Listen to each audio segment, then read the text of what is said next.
વિસ્તારમાં વરસાદ દરમિયાન 35 વર્ષ જૂના મકાનની ગેલેરી ધરાશાયી થતા વિસ્તારમાં અફરાતફરીનો માહોલ સર્જાયો હતો। સદનસીબે આ ઘટનામાં કોઈ જાનહાનિ થઈ ન હતી। મળતી માહિતી મુજબ મુક્તિનગર વિસ્તારમાં આવેલ મકાન નંબર 58ની ગેલેરી વરસાદ દરમિયાન અચાનક તૂટી પડી હતી। ઘટના બનતા આસપાસના લોકોમાં ભય અને ગભરાટ ફેલાઈ ગયો હતો।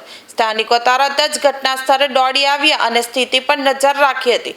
ઘટનાની જાણ થતાં સુરત મહાનગરપાલિકાની ટીમ તાત્કાલિક સ્થળ પર પહોંચી અને સ્થળની તપાસ શરૂ કરી હતી। ચોમાસાની શરૂઆત સાથે જ શહેરમાં જોખમી અને જર્જરિત મકાનોને લઈને ફરી સુરક્ષા અને તંત્રની કામગીરી સામે સવાલો ઊભા થયા છે। નમસ્કાર દર્શક મિત્રો, મારું નામ મનીષભાઈ પટેલ, વોર્ડ નંબર 28 કોર્પોરેટર।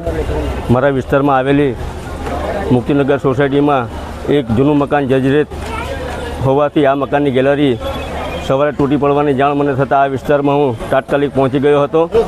આ વિસ્તારનું નિરીક્ષણ કરતાં આ ગેલેરી તૂટતા કોઈપણ જાતની જાનહાનિ થઈ નથી અને આ વિસ્તારમાં કોર્પોરેશનની ટીમને તાત્કાલિક બોલાવી આગળની કાર્યવાહી હાથ ધરી છે અને એની કામગીરી ચાલુ છે।